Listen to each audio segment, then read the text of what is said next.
Welcome to the screencast of 3.1, Solving Systems of Equations. So a system of equations is two or more equations with the same variables. The solution is an ordered pair on a graph, aka it's an xy coordinate, x comma y. That is going to be our solution. So find the solution of the system of equations by graphing. So if I want to graph these two, I could either find the x and y intercepts, connect them, or I could put it y equals mx plus b format. So here I'll have, let's see, x equals to y, so that's 1/2 x equals y. So start 0, 0, rise 1 over 2, rise 1 over 2, rise 1 over 2, rise 1 over 2, blah, blah, blah. Let me draw a straight arrow. Let's see, do I keep? Perfect. All right. So technically that should have another arrow on the other side. Cool. So here's the first one. Check. Let's graph the other one. So if I want to put this in y equals mx plus b format, y would equal negative x plus 6. So I go up to 6, and then I have a slope of negative 1. Let me draw this other guy. Let's see. Boom. All right.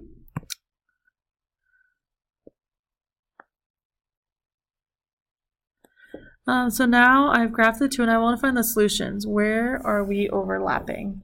So check it out right here at 4, 2.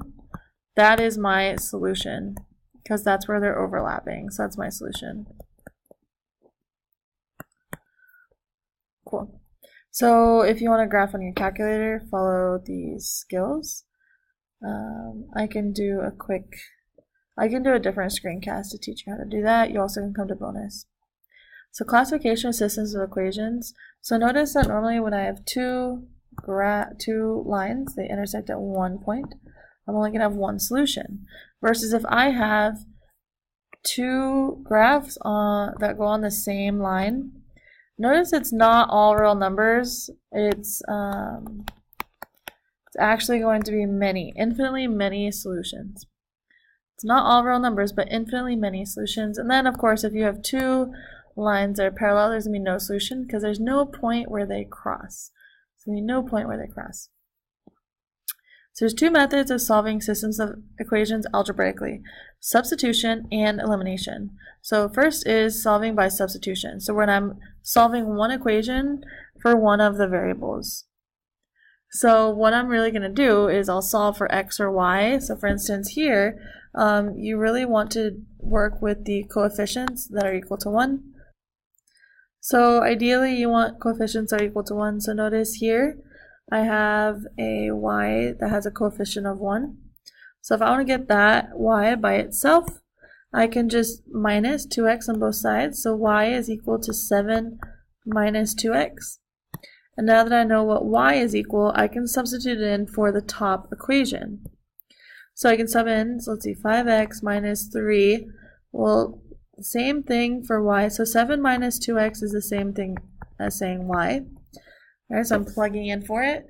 And then, of course, I'm going to distribute out my negative 3 to both parties over here. So I have 5x minus 21 plus 6x equals 23. Add 21 on both, so combine like terms, 11x, and add 21 to both sides is 44. Divide by 4, we see x is equal to 4. Cool. We'll plug this back in up here. Y is equal to 7 minus 2 times 4. Y is equal to 7 minus 8, which is negative 1. So my solution should be 4, negative 1. If you plug these two lines into your calculator, you'll see that indeed they are equal to negative 1. B, check this out. I can get x by itself on the top. So in order to get x by itself, I'm going to add 7y on both sides. So x is equal to 11 plus 7y. And then I'm going to take this and plug it in place of this x right here. So I have 5 times 11 plus 7y plus 4y, plus 4y equals negative 23. So distribute out the 5, I have 55 plus 35y plus 4y equals negative 23. minus 55 on both sides. So we have 39y is equal to negative 78. Divide by 39 on both sides, y will equal negative 2. So take this value, plug it back into this equation, and we'll see that, let's see, x is equal to 11 plus 7 times negative 2. X is equal to 11 plus negative 14, so x will equal negative 3. My solution should be negative 3 comma negative 2. So in class, we graphed these on our Inspire calculators and proved that these indeed were the solutions. The last thing is solving by elimination. So ideally, you multiply one or both equations by a number to result it in two equations that contain opposite terms, aka a plus and a minus. So check out this one right here. If I would add these two equations together, the y's would go away. This is what I mean by eliminating one variable. So if I add these together, I get 6x is equal to negative 6. So x here is equal to negative 6 because you take negative 22 plus 16 is negative 6. Divide by 6 on both sides, x is equal to negative 1. Now you have the option for which equation you'd like to plug into. So I'll plug into the top one. So 4 times negative 1 minus 3 equals negative 22. So I have negative 4 minus 3y is equal to negative 22. Add 4 on both sides, negative 3y is equal to negative 18. Divided by negative 3. Y should equal 6. So my solution will be negative 1 comma 6. So this next one, it's not going to go away automatically. I need to multiply the top one by negative 2 because I want to be able to just add the two equations together in order to make them disappear. So I have negative 4x plus 8y is equal to, let's see, negative 26. And of course the bottom stays the same. So I have 4x minus 5y is equal to 8. Now we can try adding these together. So the x's go away. We get 3y is equal to negative 18. So y is going to equal negative 6. You can plug into either one that you want. I might as well just do this one. 4x minus 5 times negative 6 equals 8. 4x plus 30 is equal to 8. Subtract 30 on both sides. Subtract 30 on both sides and you'll get 4x is equal to negative 22.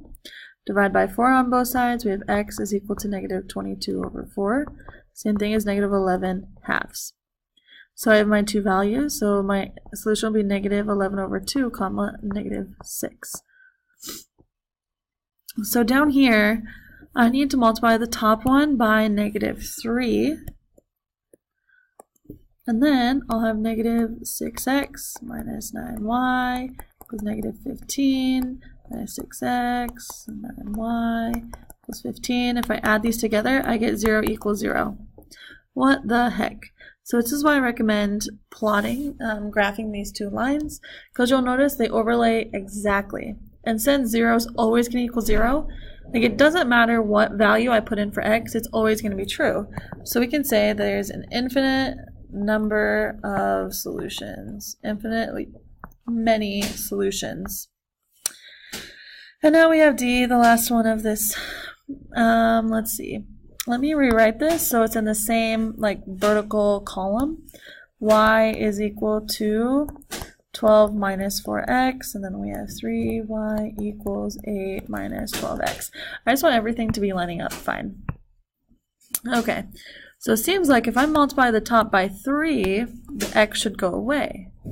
So I have 3y is equal to 36 minus 12x over 3y is equal to 8 minus, oops, I should make this a negative 3.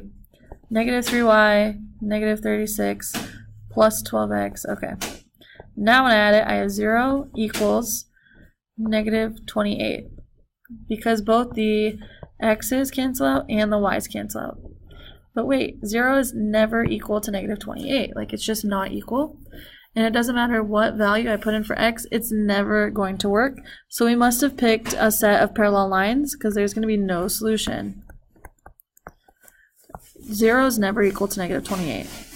Since our x and y both went away, we picked a set of parallel lines we must have. Alright, so that's the first half of chapter 3. We're only doing 2 sections. So next is solving systems of inequalities by graphing. Let me know if you have questions. Have a great day.